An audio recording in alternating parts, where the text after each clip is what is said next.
Assalamualaikum warahmatullahi wabarakatuh.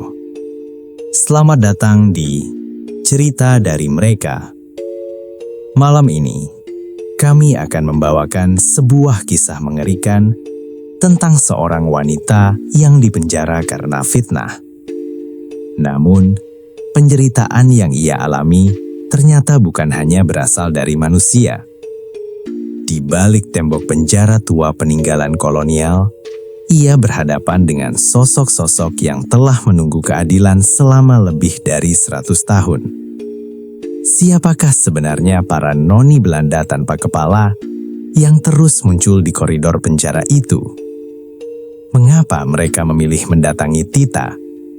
Dan rahasia kelam apa yang terkubur jauh di bawah bangunan tua tersebut? Matikan lampu. Gunakan headset. Inilah noni Belanda tanpa kepala.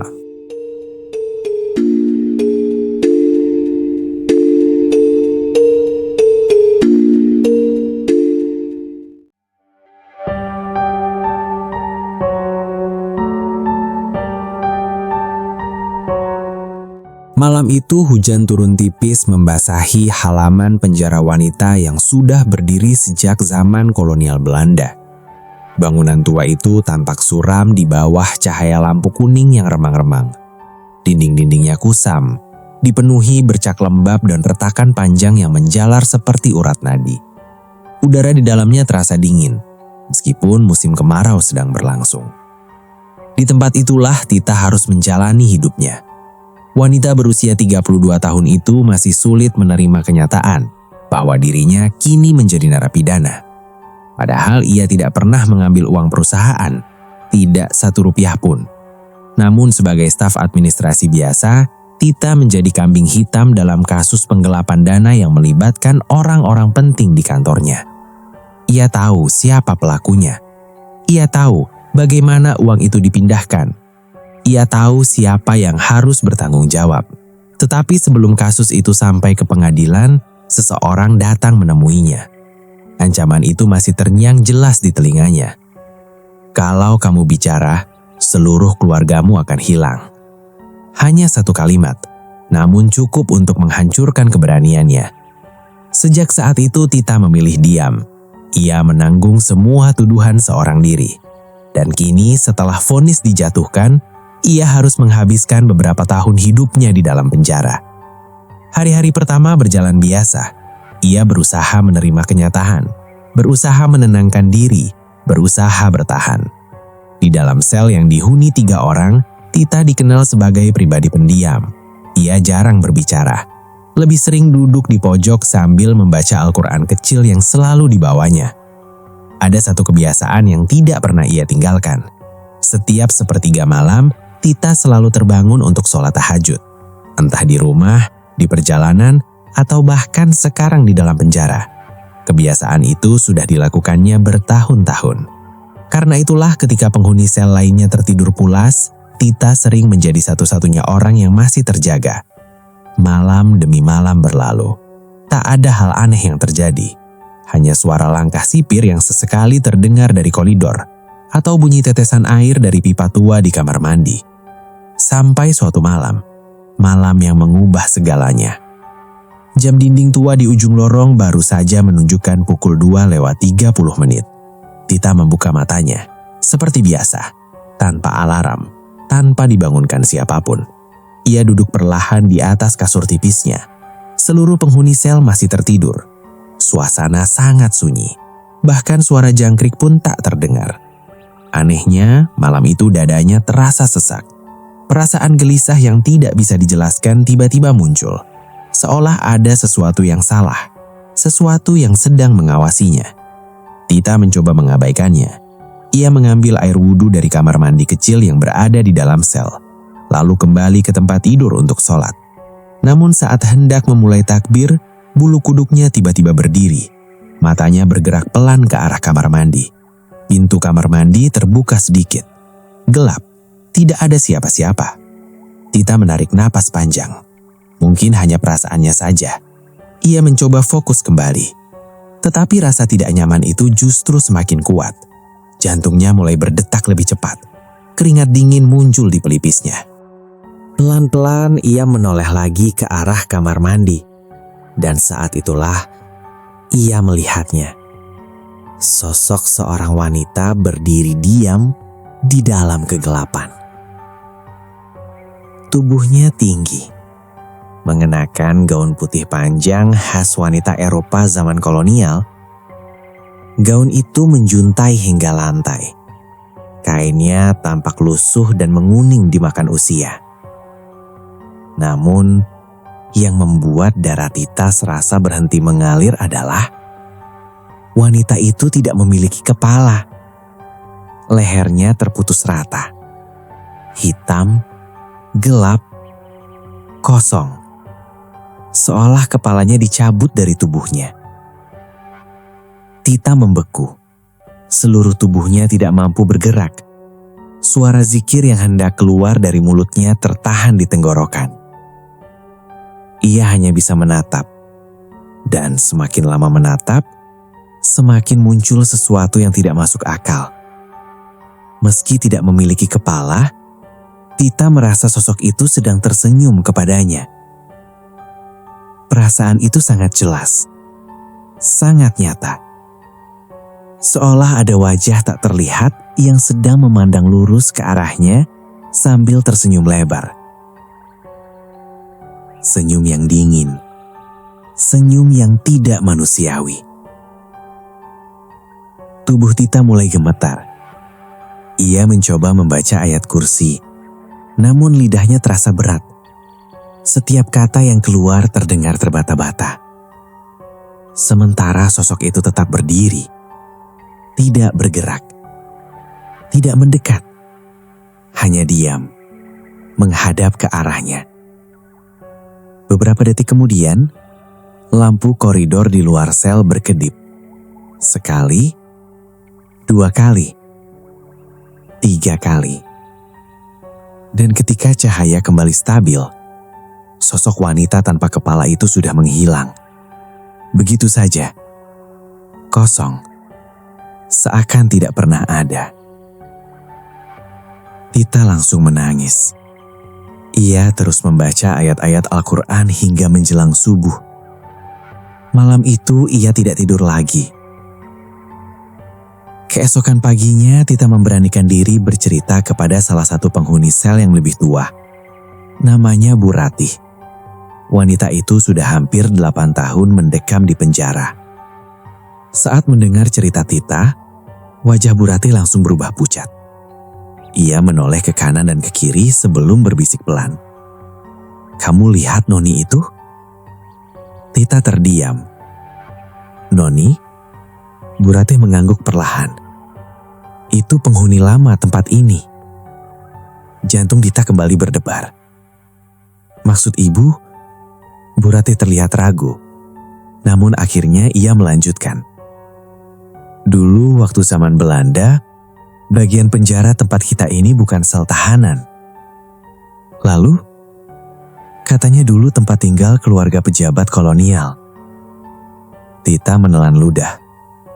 Bu Ratih melanjutkan dengan suara semakin lirih.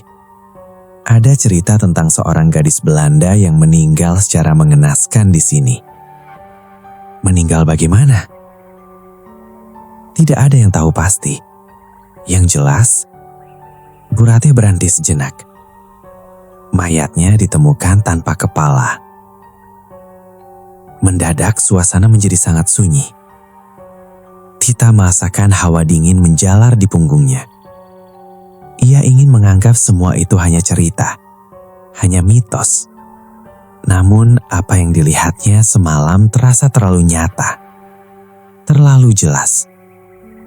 Dan malam berikutnya, ia kembali melihat sosok itu. Bukan 1, melainkan 3. 3 wanita Belanda tanpa kepala berjalan perlahan di koridor penjara. Gaun panjang mereka menyapu lantai. Langkah kaki mereka tidak menimbulkan suara. Mereka berjalan mondar-mandir di depan sel, seolah sedang mencari sesuatu.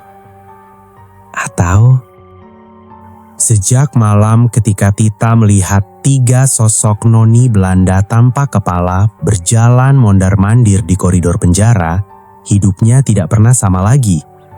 Rasa takut yang semula hanya muncul menjelang tengah malam, kini mulai menghantuinya sepanjang hari.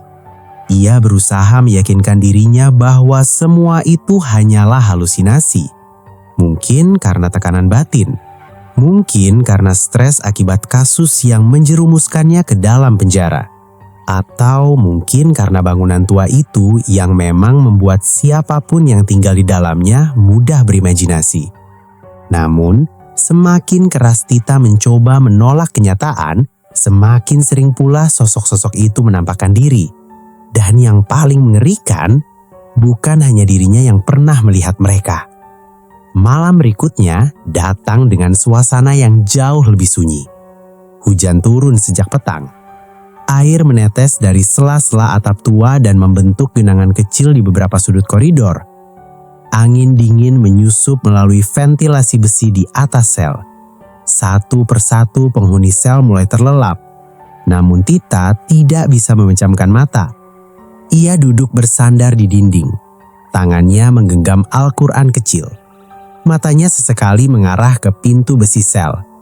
Jam menunjukkan pukul 1.50 dini hari. Belum waktunya tahajud, tetapi jantungnya sudah berdetak tidak karuan. Entah mengapa malam itu ia merasa seseorang sedang berdiri tepat di luar sel, mengawasinya, menunggunya. Perasaan itu begitu kuat hingga membuat nafasnya terasa berat. Tita mencoba membaca istighfar dalam hati, berulang-ulang sampai akhirnya suara langkah terdengar dari kejauhan.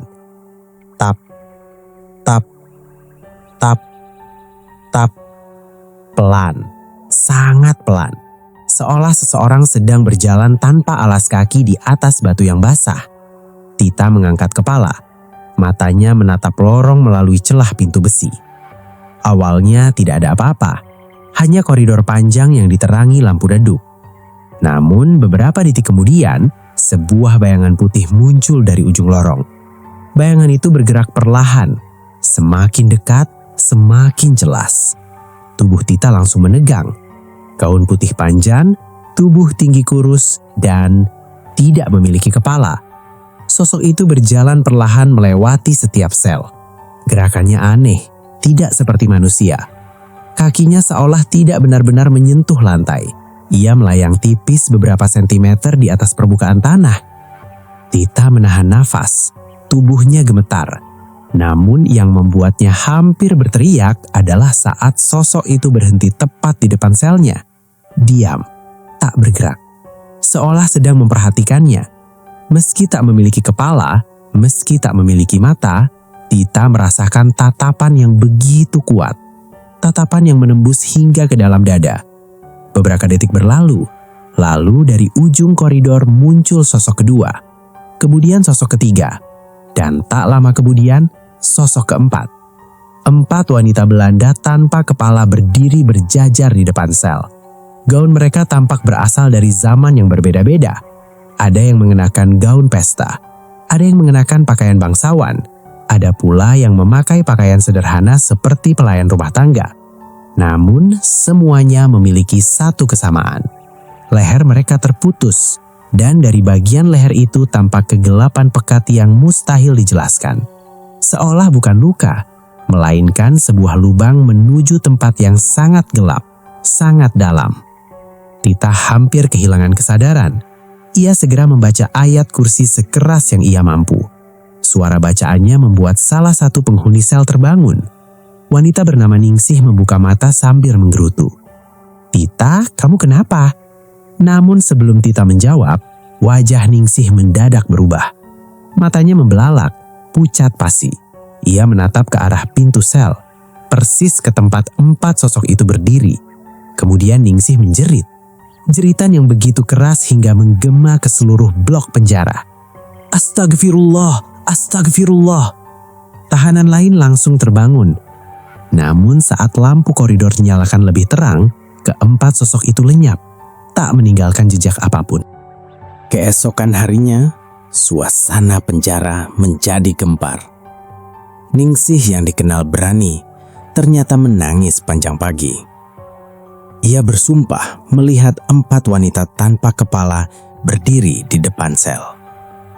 Persis seperti yang selama ini diceritakan Tita. Awalnya, para sipir menganggap mereka berhalusinasi.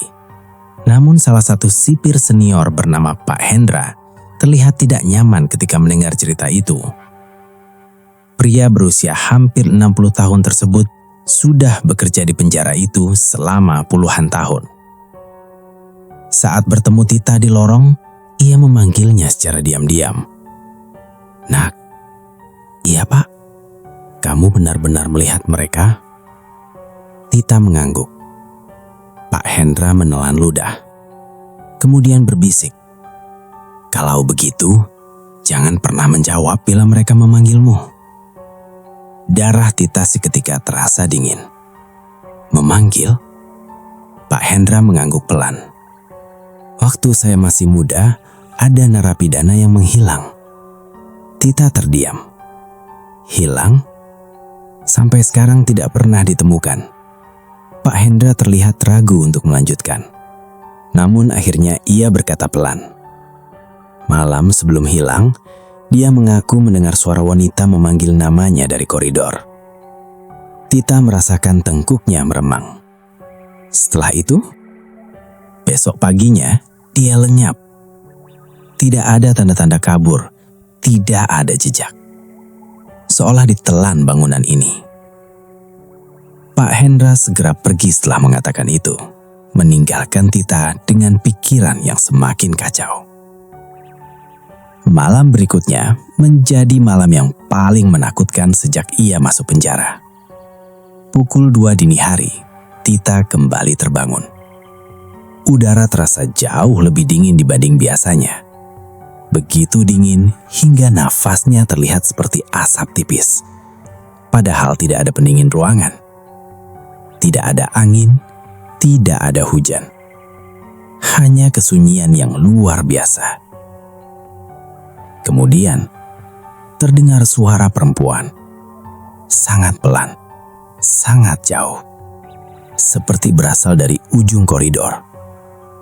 "Tita." Tubuhnya langsung kaku. Suara itu terdengar jelas, lembut. Seperti suara seorang wanita muda. "Tita." Kali ini lebih dekat. Jantungnya berdegup keras. Ia teringat pesan Pak Hendra. Jangan pernah menjawab, jangan pernah menoleh. Namun, rasa penasaran manusia seringkali lebih kuat daripada rasa takut. Dan saat suara itu terdengar untuk ketiga kalinya, Tita tanpa sadar menoleh ke arah koridor. Apa yang dilihatnya membuat seluruh tubuhnya membeku. Di ujung lorong, berdiri seorang noni Belanda tanpa kepala, sendirian, diam. Namun kini, ada sesuatu yang berbeda. Di tangan kanannya tergenggam sebuah kepala manusia. Kepala seorang wanita muda berambut pirang. Wajahnya pucat, matanya terbuka lebar, dan bibir kepala itu perlahan bergerak. "Tita, tolong kami." Suara itu berasal dari kepala yang sedang dipegangnya, bukan dari tubuh tanpa kepala tersebut. Bulu kuduk Tita berdiri seketika. Kepala itu kembali berbicara. "Kami tidak bisa pulang. Kami belum menemukan kepala kami." Kemudian, satu persatu sosok lain muncul dari balik kegelapan koridor. 5, 6, 7, bahkan lebih. Seluruh lorong dipenuhi wanita-wanita Belanda tanpa kepala. Mereka berdiri diam, menghadap ke arah sel Tita.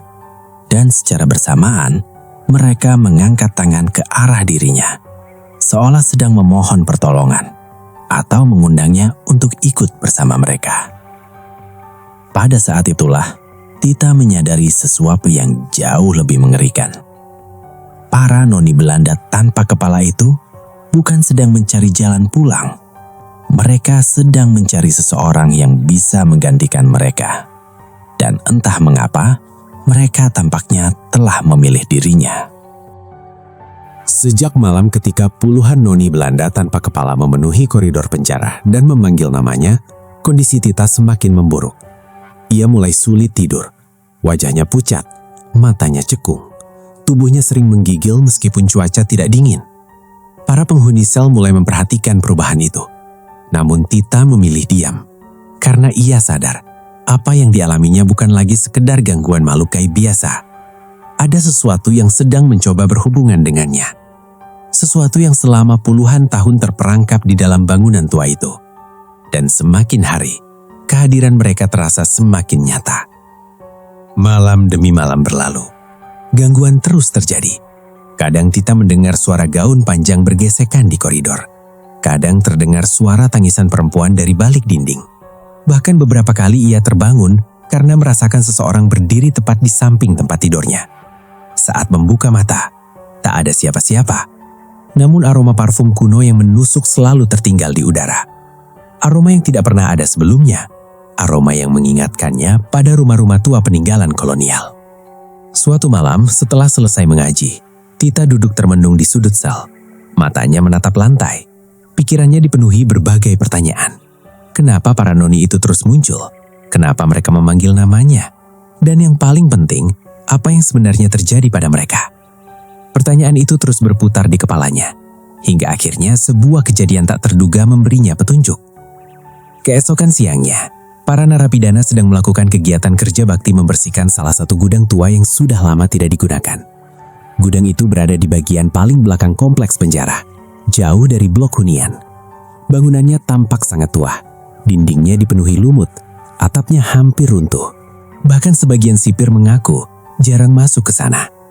Saat membersihkan tumpukan barang bekas, Tita menemukan sesuatu. Sebuah foto hitam putih berukuran besar. Bingkainya sudah lapuk dimakan usia. Kaca pelindungnya pecah, namun gambar di dalamnya masih terlihat jelas. Foto itu menampilkan sekelompok wanita Belanda berdiri di halaman sebuah rumah besar. Mereka mengenakan gaun panjang khas awal abad ke-20. Jumlahnya sekitar 12 orang. Semuanya tersenyum ke arah kamera. Awalnya tidak ada yang aneh, namun ketika Tita memperhatikan lebih dekat, darahnya langsung terasa dingin. Wajah-wajah dalam foto itu sangat familiar. Ia pernah melihat mereka berkali-kali di koridor penjara, di depan sel, di dalam mimpi. Mereka adalah para noni tanpa kepala. Tangan Tita langsung gemetar. Ia hampir menjatuhkan foto tersebut. Di bagian bawah foto terdapat tulisan yang mulai memudar, namun masih bisa dibaca. Rumah Administratur Hindia Belanda, Batavia, 1912. Batavia, nama lama Jakarta. Artinya foto itu memang berasal dari lokasi yang sama. Lokasi tempat penjara tersebut berdiri sekarang. Saat itulah suara seseorang mengejutkannya. "Kamu juga menemukannya?" Tita menoleh. Di belakangnya berdiri Pak Hendra, sipir tua yang pernah memperingatkannya. Wajah pria itu tampak tegang, seolah mengetahui sesuatu. "Saya pernah melihat mereka, Pak." Pak Hendra mengangguk perlahan. "Saya tahu. Siapa mereka sebenarnya?" Pak Hendra terdiam cukup lama. Matanya memandang sekeliling, memastikan tak ada orang lain yang mendengar. Kemudian ia berkata pelan, "Ada bagian sejarah tempat ini yang tidak pernah dicatat." Mereka duduk di ruang penyimpanan arsip tua. Ruangan sempit yang dipenuhi dokumen usang. Bau kertas lembab memenuhi udara. Pak Hendra membuka sebuah map coklat yang terlihat sangat tua. "Kisah ini saya dengar dari kepala sipir sebelumnya." Tita menunggu dengan nafas terhentak. Lalu sebelum menjadi penjara, tempat ini adalah rumah besar milik pejabat kolonial. Lalu, pada tahun 1914, terjadi peristiwa misterius. Pak Hendra membuka lembaran dokumen yang sudah menguning. Suatu malam seluruh penghuni rumah menghilang. Semuanya? Iya, tidak ada yang selamat. Tita merasakan tenggorokannya mengering. Mayat mereka ditemukan beberapa hari kemudian. Pak Hendra berhenti sesaat. Wajahnya terlihat pucat. Semuanya tanpa kepala. Jantung Tita serasa berhenti berdetak.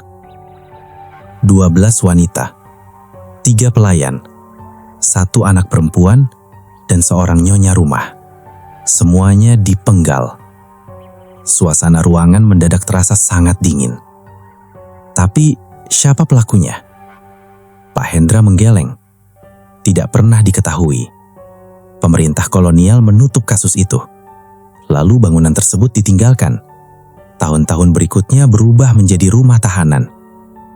Tita terdiam. Pikirannya dipenuhi bayangan para noni tanpa kepala. Namun ada satu hal yang mengganjal.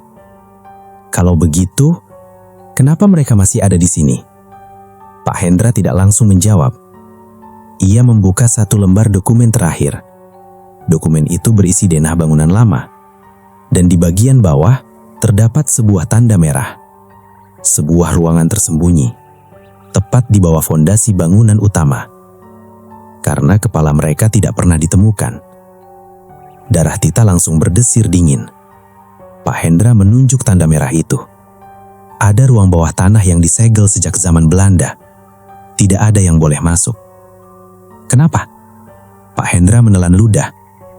Karena setiap orang yang mencoba membukanya selalu mengalami sesuatu.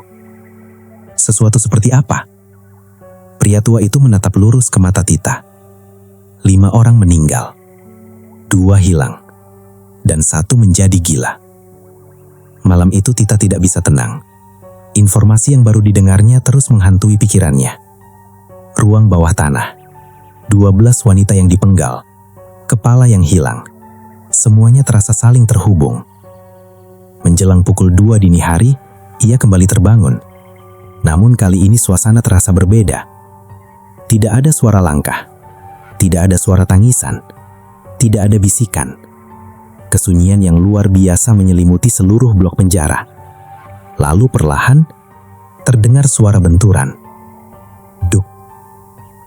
Duk. Duk. Suara itu datang dari bawah lantai. Tita langsung duduk tegak. Jantungnya berdegup keras.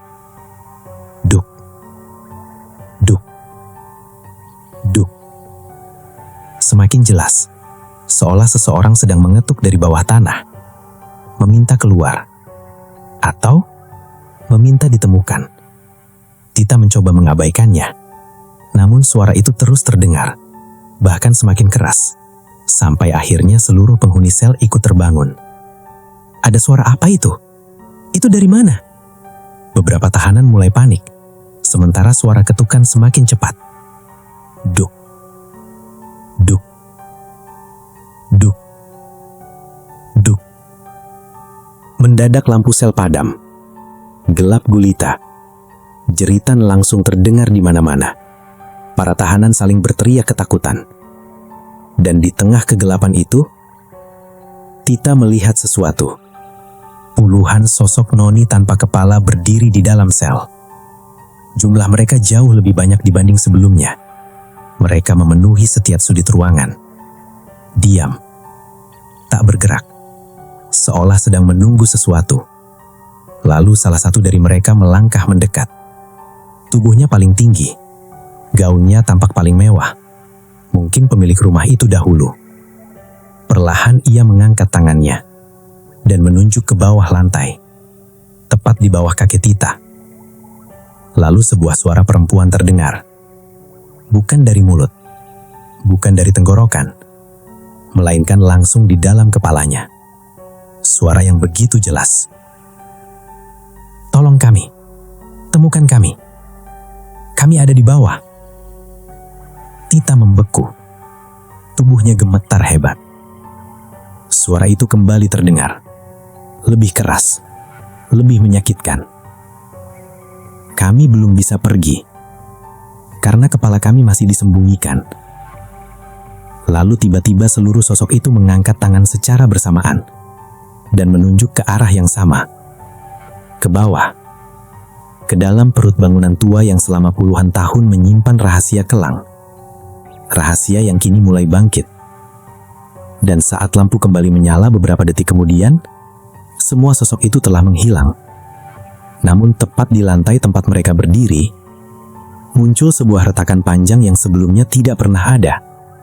Retakan yang mengarah ke bagian bangunan paling tua, ke lokasi ruang bawah tanah yang telah terkunci selama lebih dari 100 tahun. Tanpa disadari, Tita baru saja menerima petunjuk menuju sumber teror yang sesungguhnya. Dan jauh di bawah sana, sesuatu tampaknya sedang menunggu untuk ditemukan. Retakan yang muncul di lantai sel malam itu menjadi awal dari terungkapnya rahasia yang selama lebih dari 1 abad terkubur di bawah bangunan tua tersebut. Sejak kejadian itu, Tita tidak bisa lagi menganggap semua yang dialaminya sebagai gangguan biasa. Kini ia yakin, para noni tanpa kepala itu tidak datang untuk menakutinya. Mereka datang untuk meminta pertolongan. Namun pertolongan seperti apa? Dan mengapa harus dirinya? Pertanyaan itu terus menghantui pikirannya. Sampai akhirnya, kesempatan untuk menemukan jawabannya datang dengan cara yang tidak pernah ia bayangkan. 2 hari setelah munculnya retakan misterius itu, hujan besar mengguyur ibu kota sejak sore hingga tengah malam. Air mengalir deras melalui saluran tua yang sudah puluhan tahun tidak diperbaiki. Beberapa bagian bangunan penjara mengalami kebocoran. Bahkan salah satu gudang tua di belakang kompleks mengalami longsoran kecil pada pondasinya. Keesokan paginya suasana penjara menjadi sibuk. Petugas bangunan didatangkan untuk memeriksa kerusakan. Namun menjelang siang, terdengar kabar yang membuat seluruh sipir terkejut. Salah satu tembok gudang tua runtuh. Dan di balik tembok tersebut ditemukan sebuah lorong tersembunyi. Lorong yang tidak tercatat dalam denah bangunan modern. Lorong yang mengarah ke bawah tanah. Saat mendengar berita itu, wajah Pak Hendra langsung pucat. Ia segera mencari Tita. "Kamu harus tahu sesuatu." "Ada apa, Pak?" Mereka menemukan akses menuju ruang yang selama ini disegel. Jantung Tita langsung berdegup kencang. Ruang bawah tanah, tempat yang ditunjukkan para noni tanpa kepala, tempat asal suara ketukan misterius, tempat yang selama puluhan tahun menjadi rahasia, kini terbuka. Malam harinya, saat sebagian besar penghuni penjara tertidur, Pak Hendra diam-diam mendatangi sel Tita. Ia membawa senter kecil. Wajahnya terlihat tegang. "Ayo, ikut saya." Tita sempat ragu. Namun rasa penasaran yang selama ini menggerogoti dirinya akhirnya mengalahkan ketakutan. Mereka berjalan menyusuri koridor belakang, melewati area yang jarang digunakan, melewati gudang tua yang kini ditutup dengan garis pembatas. Untungnya, malam itu sebagian besar petugas sedang sibuk di blok lain, sehingga keberadaan mereka tidak terlalu diperhatikan. Setelah memastikan situasi aman, Pak Hendra menggeser papan kayu yang menutupi lubang runtuhan. Seketika hawa dingin menyeruak keluar. Dingin yang berbeda dari udara malam. Dingin yang terasa mati. Seolah berasal dari tempat yang tidak pernah tersentuh cahaya matahari. Di balik lubang itu tampak tangga batu tua yang menurun ke bawah. Gelap, dalam, dan sunyi. Sangat sunyi. Pak Hendra menyorotkan senter. Ini dia. Tangga itu tampak berusia sangat tua. Sebagian anak tangganya sudah retak. Lumut tumbuh di sepanjang dinding. Bekas rembesan air membentuk noda hitam yang menyerupai aliran darah kering. Tita merasakan bulu kuduknya berdiri. Namun, mereka terus melangkah turun. 1 anak tangga. 2 anak tangga. 10 anak tangga. 20 anak tangga. Semakin ke bawah, udara semakin berat. Seolah ada sesuatu yang menekan dada mereka. Sampai akhirnya mereka tiba di sebuah lorong batu yang panjang. Lorong itu membentang lurus ke depan. Dindingnya terbuat dari batu bata merah kuno. Langit-langitnya rendah. Udara di sana berbau tanah basah bercampur sesuatu yang sulit dijelaskan. Aroma busuk yang sangat samar. Namun cukup untuk membuat perut terasa mual. Mereka berjalan perlahan. Cahaya senter menjadi satu-satunya penerangan. Tak ada suara selain langkah kaki mereka sendiri. Namun setelah beberapa menit berjalan, Tita mulai menyadari sesuatu. Ada suara lain. Suara yang sangat pelan. Seperti bisikan banyak perempuan. Awalnya terdengar samar, namun semakin lama semakin jelas. Puluhan suara, mungkin ratusan. Mereka berbicara bersamaan, tetapi tidak ada satu kalimat pun yang bisa dipahami. Hanya bisikan. Bisikan yang membuat kepala terasa berat. Pak Hendra mengangguk. Ia juga mendengarnya. Mereka mempercepat langkah. Namun, suara itu justru semakin dekat. Semakin banyak. Semakin jelas. Seolah seluruh lorong dipenuhi orang yang tidak terlihat. Kemudian, tiba-tiba, senter Pak Hendra berkedip. Sekali. 2 kali. 3 kali. Lalu mati. Kegelapan langsung menelan mereka. Tita merasakan jantungnya hampir melonjak keluar dari dada. "Pak! Saya di sini." Suara Pak Hendra terdengar gemetar. Mereka mencoba menyalakan kembali senter. Klik. Tidak menyala. Klik. Tetap mati. Dan saat itulah terdengar suara langkah kaki. Bukan langkah mereka. Langkah seseorang yang berjalan perlahan di dalam kegelapan. Tap, tap, tap, tap. Suara itu datang dari depan, mendekat, semakin dekat.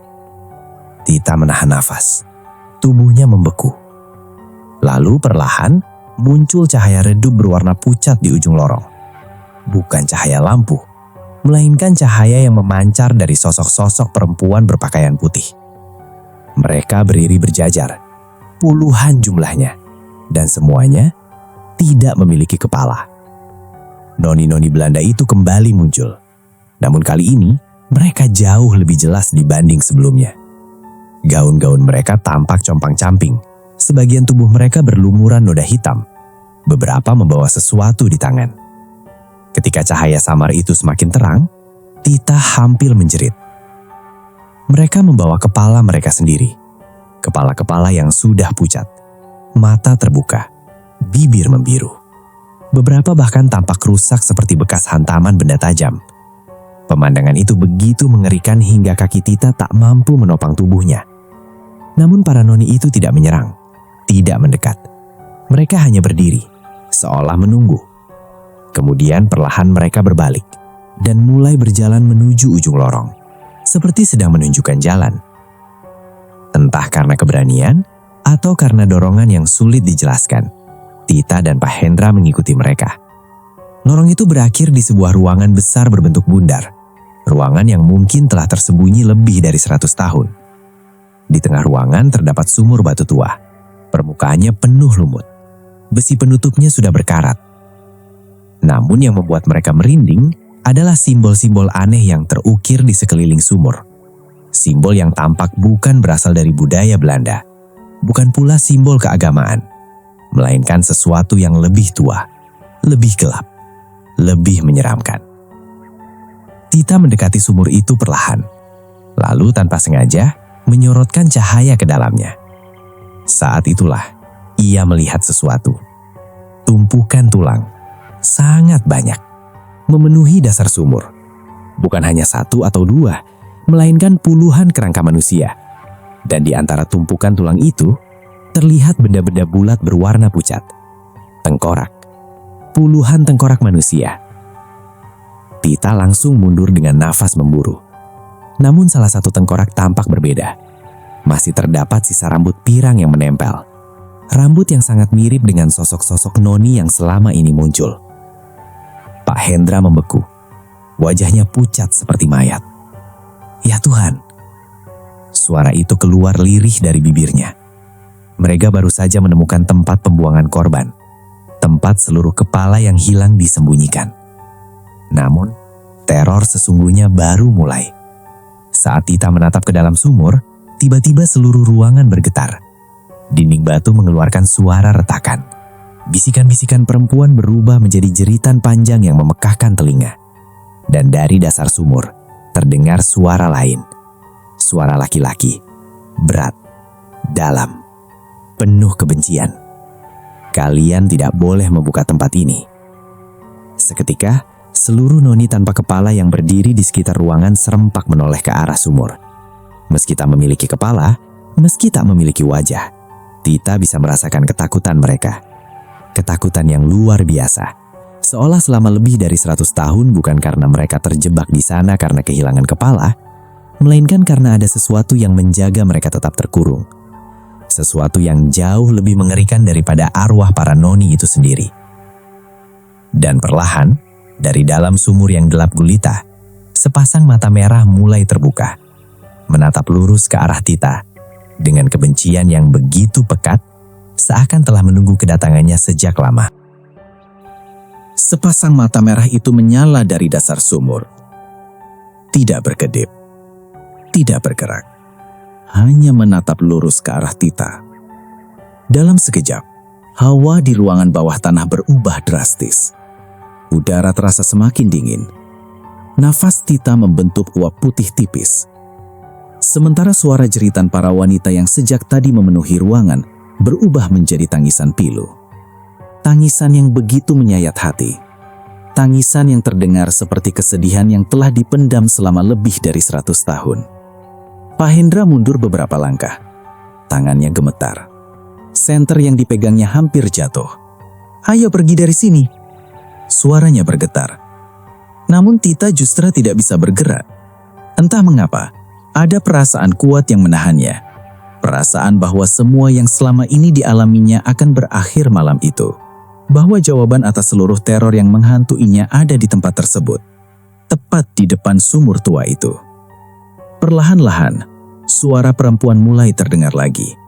Namun kali ini, bukan bisikan. Bukan suara yang berasal dari segala arah, melainkan suara yang sangat jelas. Seolah seseorang berdiri tepat di belakangnya. "Tolong kami." Tita menoleh. Di sana berdiri seorang noni Belanda, masih tanpa kepala. Namun kali ini, tubuhnya terlihat lebih jelas dibanding sebelumnya. Gaun putihnya penuh noda tua berwarna kecoklatan, seperti bercak darah yang telah mengering puluhan tahun. Di tangannya, tergenggam sebuah kepala wanita muda berambut pirang. Kepala itu membuka mata dan menatap Tita. Untuk pertama kalinya sejak semua kejadian ini dimulai, Tita tidak lagi merasakan ketakutan. Yang ia rasakan justru kesedihan. Kesedihan yang sangat dalam. Mata kepala itu dipenuhi air mata. "Kami dibunuh," ucapnya lirih. "Kami tidak pernah dimakamkan dengan layak." Tangisan para arwah kembali terdengar. Satu persatu sosok noni tanpa kepala mulai bermunculan di sekeliling ruangan. Mereka berdiri mengelilingi sumur. Diam, seakan sedang menunggu sesuatu. "Kami tidak bisa pergi," kata kepala itu lagi, "karena kebenaran dikubur bersama kami." Tiba-tiba, pandangan Tita menjadi kabur. Kepalanya terasa berputar. Lalu dalam sekejap, ia seperti melihat peristiwa dari masa lalu. Bukan mimpi. Bukan khayalan, melainkan potongan-potongan kejadian yang terasa sangat nyata. Ia melihat rumah besar yang megah. Lampu-lampu minyak menyala terang. Musik mengalun dari ruang dansa. Para wanita Belanda tertawa dan berbincang. Kemudian, suasana berubah. Malam semakin larut. Rumah menjadi sepi. Dan seseorang datang. Seorang pria. Tubuhnya tinggi. Mengenakan pakaian militer kolonial. Wajahnya tidak terlihat jelas, namun aura kebencian yang memancar darinya terasa begitu kuat. Pria itu memimpin beberapa orang bersenjata. Mereka memasuki rumah secara diam-diam. Lalu, pembantaian terjadi. Jeritan perempuan menggema di seluruh bangunan. Satu demi satu, korban diseret ke ruang bawah tanah. Mereka dibunuh tanpa belas kasihan. Kemudian, kepala mereka dipisahkan dari tubuhnya. Bukan karena kebencian pribadi, bukan pula karena perampokan, melainkan untuk menyembunyikan identitas korban dan menghilangkan jejak sebuah rahasia besar yang tidak boleh diketahui publik. Setelah semuanya selesai, kepala-kepala itu dibuang ke dalam sumur, sedangkan tubuh para korban dikubur terpisah. Kasus tersebut kemudian ditutup rapat oleh pihak berwenang saat itu, seolah tidak pernah terjadi apapun. Penglihatan itu hilang. Tita kembali di ruang bawah tanah. Air mata mengalir di pipinya. Kini ia mengerti Para arwah itu tidak mencari korban. Mereka tidak ingin mencelakai siapapun. Mereka hanya ingin ditemukan.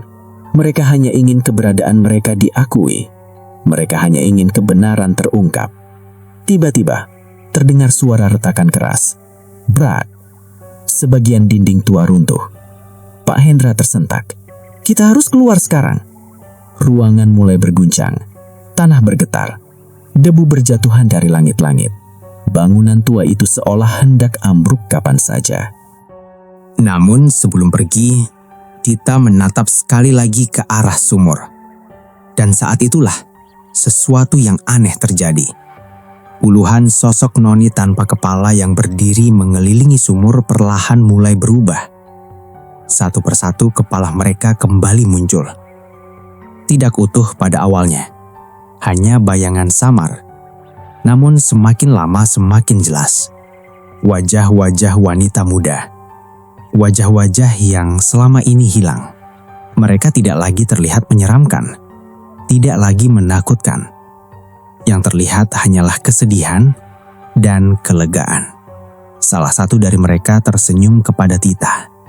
Senyum yang hangat. Senyum yang sangat berbeda dari senyum mengerikan yang pertama kali ia lihat di kamar mandi sel. Kemudian perlahan sosok mereka mulai memudar. Seperti kabut yang diterpa angin. Menghilang satu persatu. Meninggalkan ruangan yang semakin kosong. Dan semakin sunyi. Keesokan harinya, seluruh kompleks penjara digemparkan oleh penemuan ruang bawah tanah tersebut. Tim penyelidik didatangkan. Penggalian dilakukan. Dan apa yang ditemukan membuat banyak orang terkejut. Puluhan kerangka manusia ditemukan di bawah bangunan tua itu, termasuk sejumlah tengkorak yang terkubur di dasar sumur. Temuan tersebut menjadi berita besar. Sejarah kelam yang selama lebih dari 1 abad tersembunyi akhirnya terungkap. Meski identitas seluruh korban tidak pernah dapat dipastikan sepenuhnya, setidaknya keberadaan mereka tidak lagi dilupakan. Mereka akhirnya ditemukan. Mereka akhirnya diakui. Dan yang paling penting, mereka akhirnya bisa dimakamkan dengan layak. Setelah kejadian itu, gangguan di penjara perlahan menghilang. Tidak ada lagi suara langkah gaun di koridor. Tidak ada lagi tangisan perempuan di malam hari. Tidak ada lagi sosok noni tanpa kepala yang mondar-mandir di depan sel. Seolah sesuatu telah selesai. Seolah sebuah beban besar akhirnya terangkat dari tempat tersebut. Beberapa bulan kemudian, Tita juga memperoleh kabar yang tidak pernah ia duga. Kasus yang menjeratnya dibuka kembali. Muncul saksi baru. Dokumen-dokumen lama diperiksa ulang.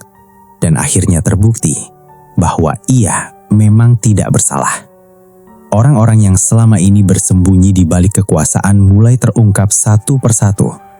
Tita dibebaskan. Namanya dipulihkan. Dan setelah bertahun-tahun hidup dalam ketidakadilan, ia akhirnya bisa kembali berkumpul dengan keluarganya. Namun hingga hari ini, ada satu kenangan yang tidak pernah bisa ia lupakan. Kenangan tentang malam-malam panjang di dalam penjara tua itu.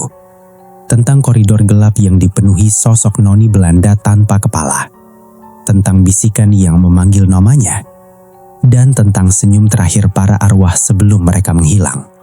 Karena Tita percaya, mereka bukan datang untuk menakutinya. Mereka datang karena membutuhkan seseorang yang mau mendengar. Seseorang yang mau mencari kebenaran. Sama seperti dirinya.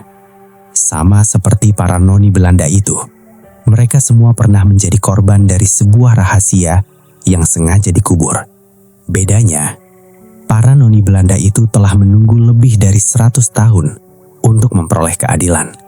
Dan untungnya, malam itu, di sebuah penjara tua di ibu kota, penantian mereka akhirnya berakhir.